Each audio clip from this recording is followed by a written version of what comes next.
Nostalgia-ween! Nostalgia-ween! Nostalgia-ween!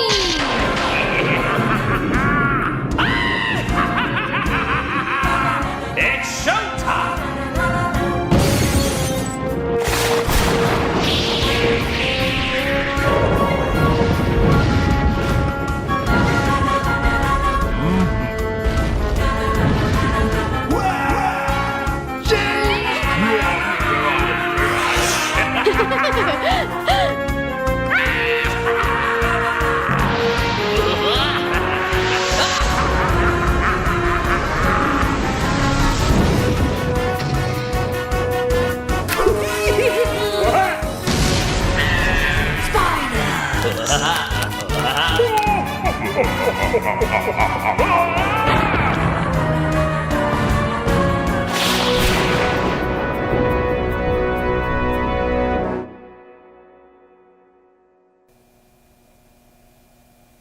Hello, I'm the Nostalgia Critic. I remember it so you don't have to.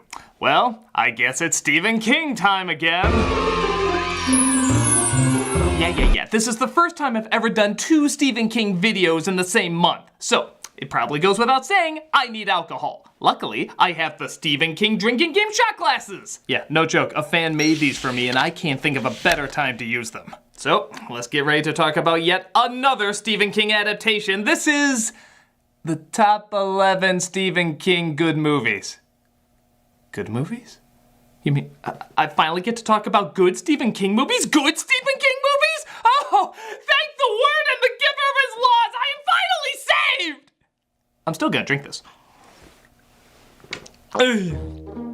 For years, I've made fun of Stephen King's worst adaptations, running cliches, and yeah, maybe passed over the good stuff that made him popular to begin with. Truth be told, this guy has written not only some amazing stories, but amazing stories that turn into amazing films. On top of that, they're different types of films, some big and over the top, some subtle and perplexing, some scary, some funny, some standard, and some groundbreakers that inspire filmmakers to change the field they're in. As much as I mock his funnier stuff, King has turned in some game changers that force us to think deeper about what scares us, what moves us, what pushes us apart, and what pulls us closer together.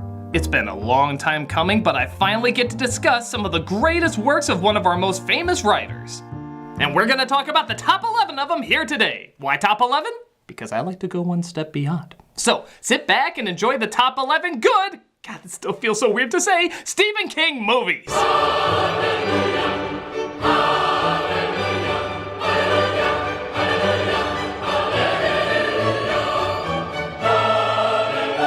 Number 11. Pet Sematary.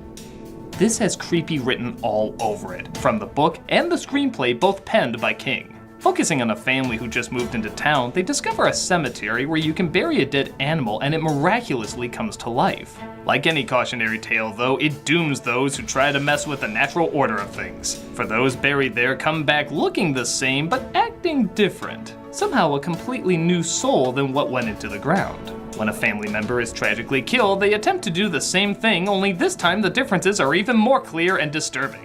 The entire film has a surreal sense of dread. Every shot seems to echo with deathly air and uncomfortable anxiety. The film only promises to get stranger and stranger, and that's exactly where it leads us. Never knowing quite where it's going or even how to feel during some of these scenes, Pet Sematary feels like a creepy fable that's both haunting in its morals as well as its visuals. It leaves you with goosebumps all over your body and being thankful that whatever becomes dead stays dead.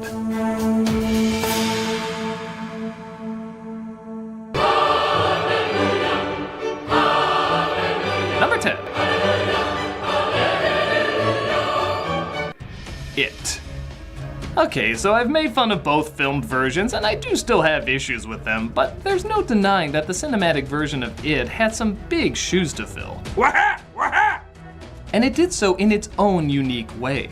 The story of a group of kids coming across a killer clown that can transform into their deepest fears ties in beautifully to all the real-life fears that these kids have to deal with in their regular lives. Some of them are pretty common, like creepy paintings and monsters, but some are even scarier without the supernatural, like obsessive phobia, psychotic teens, and more than abusive parents. The film taps into the scares both kids and adults would have, and at the center is a completely new Pennywise the Clown, played with a completely new energy by Bill Skarsgård. The role was made iconic by Tim Curry, but the film did a great job creating a brand new kind of creepiness, both scary and faithful to the book, while also being its own unique creation. Yeah, I had some issues, and if you want to know more about them, you can watch my review, but as I let it sit, the good stuff does get better and better, asking questions about the fears of the mind, the fears of the physical, and how they intersect. But come on, couldn't you have him tell a few jokes? Richie! Well, you better let the poor guy out! We're here! We're here! We're here!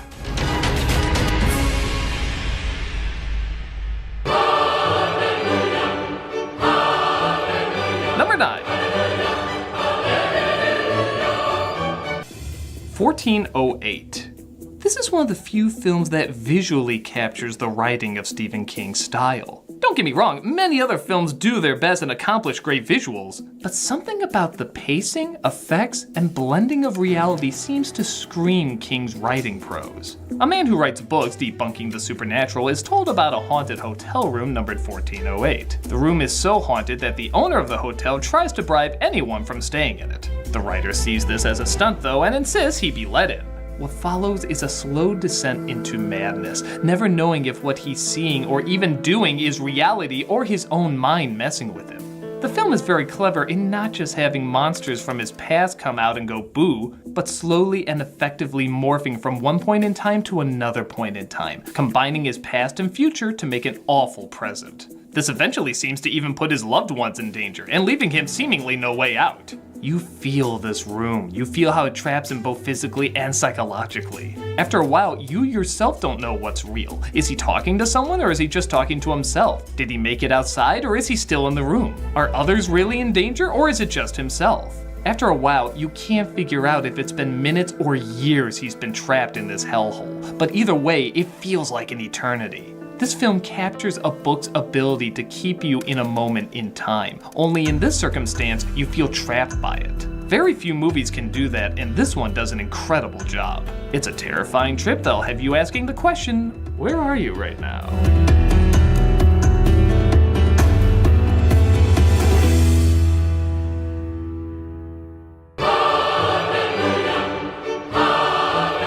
Number 8.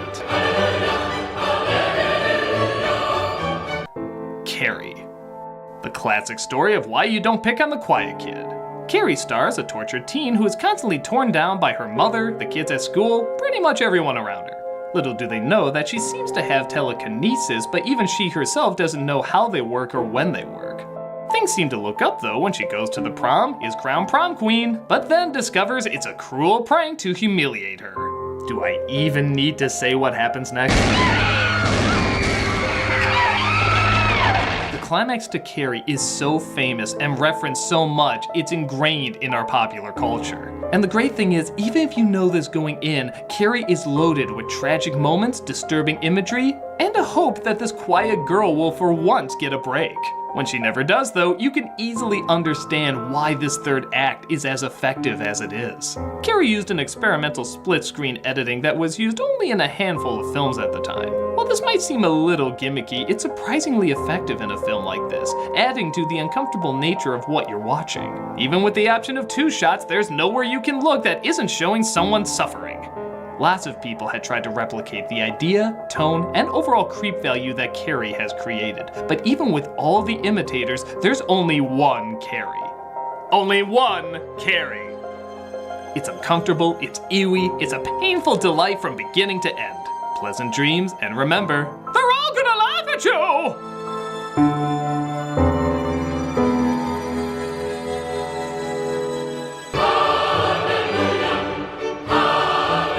Number 7. Misery. It's every celebrity's nightmare being held hostage by a crazy fan who's virtually impossible to please. A famous writer gets in a car crash and is picked up by a seemingly kind and timid fan. Once she reads his latest book though, she reveals a psychotic monster who can't stand the idea of her favorite character being dead. She not only forces him to write a follow-up book, but she locks him in the house, cuts off all the phone lines, and even breaks his legs. All in the name of love. The story brilliantly shows not just the physical torture she puts him through, but the mental torture as well, as he has to burn some of his favorite writings, as well as find out more and more how crazy his caretaker is, and constantly navigate through her crazy mood swings to please her and survive. All the while, he's writing this book that she constantly checks to make sure it meets her standards. The internet was made for a fan like this! The payoff of writing the book works out to a revenge that's so sweet and so fitting, I dare not ruin it here. Nevertheless, it ties into the obsessive nature of some fan cultures that, as I said before, isn't too far removed from current fan cultures. The nice thing is, it's a cautionary tale for both sides, the creator and the fan. With the fan, we see how crazy someone can push an obsession, and with the creator, we see writing for the heart as opposed to please your crowd can have pros and cons that you have to be ready to deal with. Well, maybe not this extreme. Hopefully.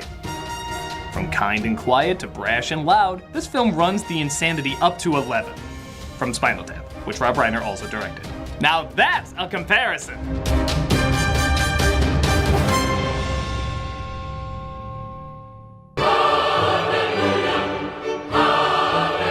Number 6. Stand By Me.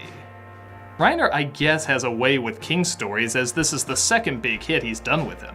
Although boy, it couldn't have been more different from Misery. This coming-of-age story centers around a group of boys, all dealing with their own problems, getting together to find a dead body. Not the most uplifting of missions, but it's not always the most uplifting of films. Like most King stories, the kids in this have a lot of they have to get through, and it's their ability to stick together, shoot the and just be a friend when there's so few that gets them through it. The film certainly has a lot of positive moments as well, with a lot of jokes, chases, and tough life lessons. The acting in this is stellar, and it's no wonder with such an amazing cast of then unknowns. Will Wheaton, Corey Feldman, River Phoenix, Kiefer Sutherland. Everyone gives the exact right performance in this aggressive story of childhood that still manages to dig through the harshness and turn out some very human moments. The kinship these kids develop is strong, memorable, yet simple. It's being there for one another because no one else is, and sometimes when you do that, you find you want to be there for that person too, no matter how strange or troubled they might be. It's a collection of friends and moments that makes this story one of an unforgettable adventure.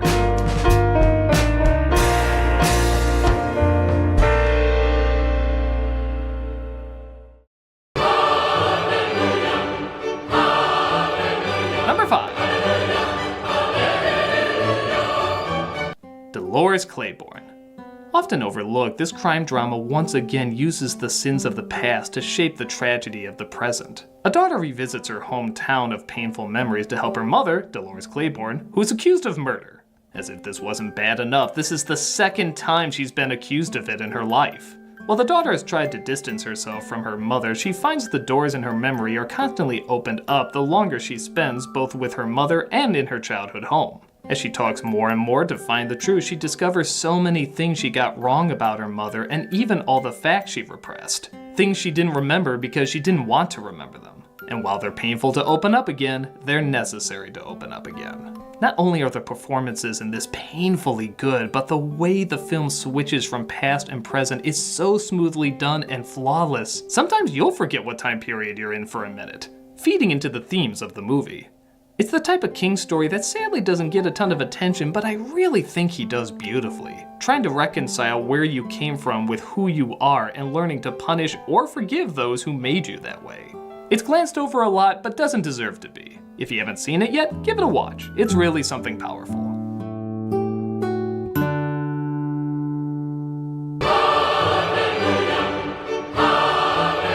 Number 4. The Shawshank Redemption. A different kind of King film to say the least, but a powerful one. The movie centers around Andy Dufresne, a man sentenced to jail for killing his wife and her lover. He's befriended by another prisoner named Red, and the film follows the pain, torture, but ultimately friendship through surviving the harsh realities of prison with the persistence of hope. The film doesn't shy away from the difficult things Dufresne goes through, including assault. I also like that technically they don't say whether or not Dufresne committed the murder, though they're certainly having large leanings. To be honest, I probably would have liked this film even more if they kept that more of a mystery. You have to make the choice whether or not he did it and how much you can be on his side. Still, the film focuses on people that society has given up on, and arguably for good reasons, but demonstrates there can still be a humanity that binds people together, despite a constant fight to not have it stripped away. It'd be so easy just to make this a simple good guys wrongly accused film, but everyone in that jail is there for a reason.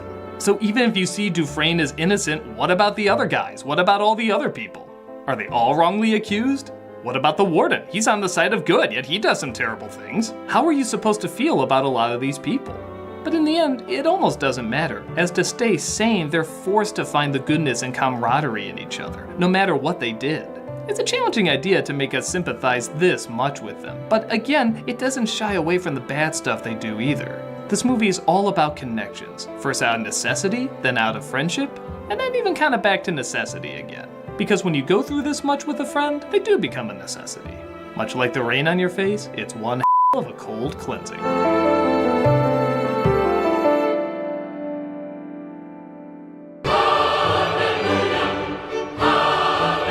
Number 3. Gerald's Game. This Netflix film had a tough story to adapt, but thankfully it had a great director to do so.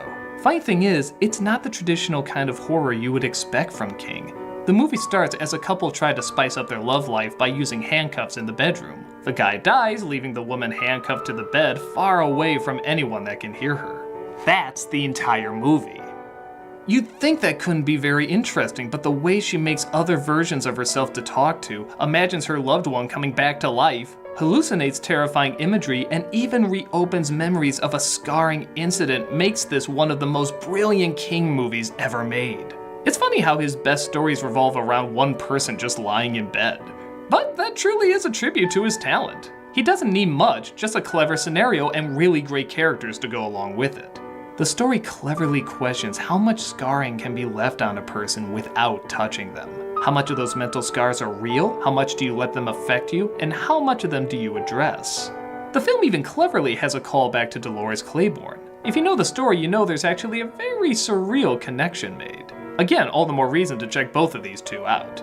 The way this film's questions tie into one of the hallucinations she sees in the room is so brilliantly done that it makes the ending all the more powerful, meaningful, and in my opinion, probably the deepest of any story King has written. Again, I won't go into spoilers, you just gotta see it yourself. This is a very difficult book to adapt, especially the ending, which many may feel is tagged on at first, but really think about how it connects to her past, her present, and even her future. When you think about it long enough, it's actually kind of ingenious. In my opinion, the movie Gerald's Game is an adaptation worthy of its great source material.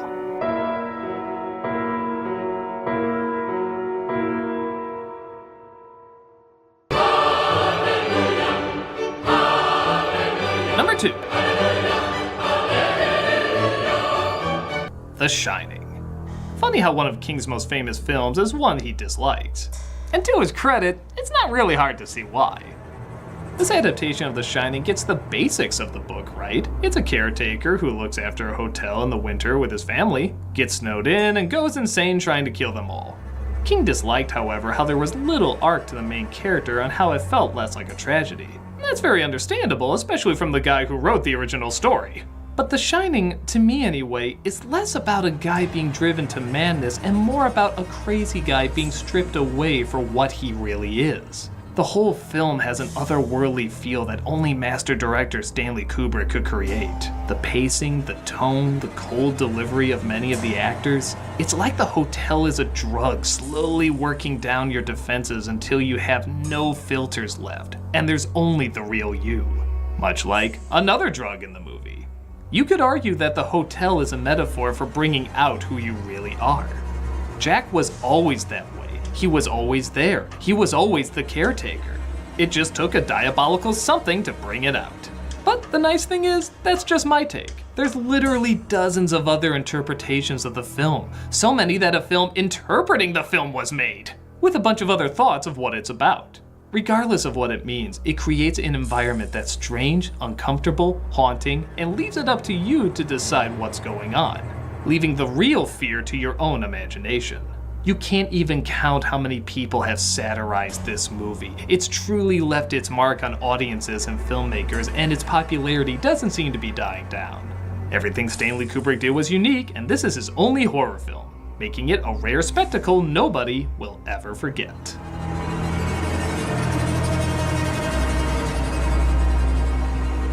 Before we get to number 1, here's some honorable mentions.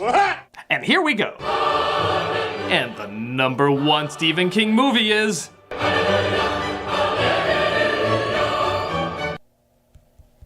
You're not gonna like it. You're really not gonna like it. Look, just hear me out before you go ranting about why I'm wrong. You already have a paragraph in the comments, don't you? All right, I'll just say it. It's Creepshow.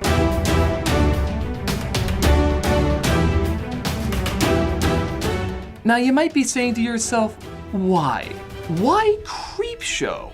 It's not an emotional powerhouse like Stand By Me or Shawshank. It's just an anthology movie of scary stories. There's a ton of those. Yes, there are, but there are no anthologies, nay, no movies, anything like Creepshow. From the stories, to the style, to the actors, to the colors, this is the most unique blend of elements that should not work, but somehow work brilliantly. If you said George A. Romero wants cartoons in his scary movie, it'd be seen as nuts. If you said weird, colorful, glowing backgrounds appear at random for seemingly no reason, as well as comic book panels on the side, it'd be seen as nuts. If you said as actors, Stephen King can make you laugh, E.G. Marshall can make you paranoid, and Leslie Nielsen can be one of the greatest villains ever put on screen, who are you kidding? All of that is destined for failure. But it all comes together like no other film. It can go from big scares to small scares, from loud and gory to sinister and psychological, from psychotic to hilarious. It somehow all mixes together in the craziest of ways. I can't think of another film that has a suspense story of mostly people talking that suddenly goes to neon colors with the straight-faced villain laughing like a loon, and it all somehow fits perfectly. They tried to replicate this in other movies, some were even pretty good. But nothing was ever as insanely unique as Creepshow. It truly is one of a kind. The meshing of styles, genres, and scares all played to the opposite sides of the spectrum and almost maddeningly balance out. It shouldn't have succeeded. It should have been one of the dumbest things with Stephen King's name on it. But because it went all the way, combining great instinct with great technique, we got a film that has never been duplicated. Shawshank is great, but we can think of a few other films like it. Stand By Me is wonderful, but again, we can think of a couple films it's like. There is no other movie like Creepshow. Put simply, it's one of a kind. I've seen it a million times in the past, and I know I'm gonna see it a million times more. Creepshow is the best kind of madness that only strikes once. And you're thankful you were there to witness something so bizarrely perfect. It somehow gets better the crazier it gets. I've never seen anything like Creepshow, and my guess is I never will.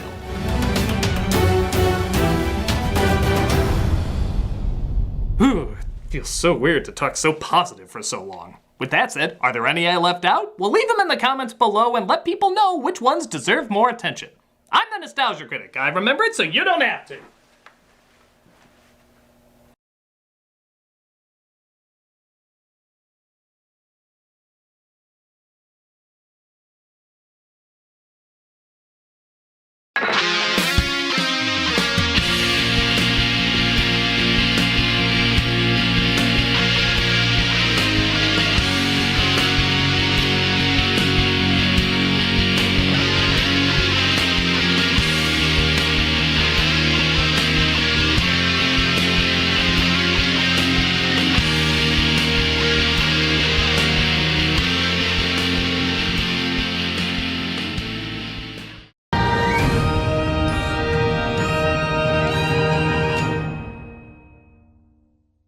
Hey, Doug Walker here doing the charity shout out, and this week we are doing the Fortune Society.